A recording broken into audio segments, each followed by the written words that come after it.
একসময় সোশ্যাল মিডিয়ায় ব্যাপক সাড়া ফেলেছিল জনপ্রিয় ধারাবাহিক চিরদিনই তুমি যে আমার।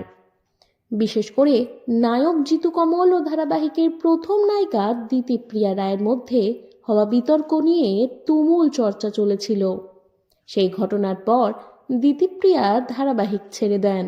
তার জায়গায় অভিনয়ে আসেন শিরিন পাল। ধারাবাহিকটি শুরুর দিকে ভালোই টিআরপি অর্জন করছিল, তবে দিতিপ্রিয়া ধারাবাহিক ছেড়ে যাওয়ার পর থেকেই রেটিং কমতে শুরু করে, যদিও এতে জিতুর অনুরাগীদের উৎসাহে কোনো ঘাটতি দেখা যায়নি। এর মধ্যেই সোশ্যাল মিডিয়ায় লাইভে আসেন জিতু ও শিরিন। তাদের কথোপকথন ঘিরে অনুরাগীদের কৌতূহল ছিল তুঙ্গে। অফস্ক্রিন আর্য অপর্ণার রসায়ন কেমন তা জানতে আগ্রহী ছিলেন দর্শকেরা। লাইভ চলাকালীন জিতুকে একটি দৃশ্যের কথা বলতে শোনা যায়। তিনি বলেন, নতুন একটা এপিসোড এসেছে যেখানে আমাকে চিৎকার করে বলতে হয়েছে, কেন এমন বলছো? এরপর শিরিনের উদ্দেশ্যে জিতু বলেন, তুমি কি এই সিনটা করতে ভয় পেয়েছো?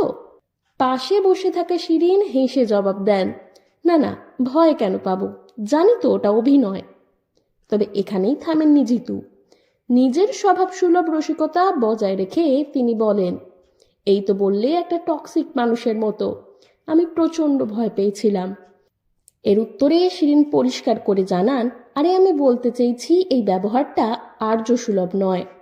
জি বাংলার এই জনপ্রিয় ধারাবাহিক চিরদিনই তুমি যে আমারের বিশেষ জুটি আর্য অপর্ণার লাইভ দেখে খুশি দর্শকেরা। বোঝাই যাচ্ছে তাদের অনস্ক্রিন রসায়নের মতোই অফস্ক্রিন বন্ধুত্ব বেশ জমজমাট। কেন করেছো?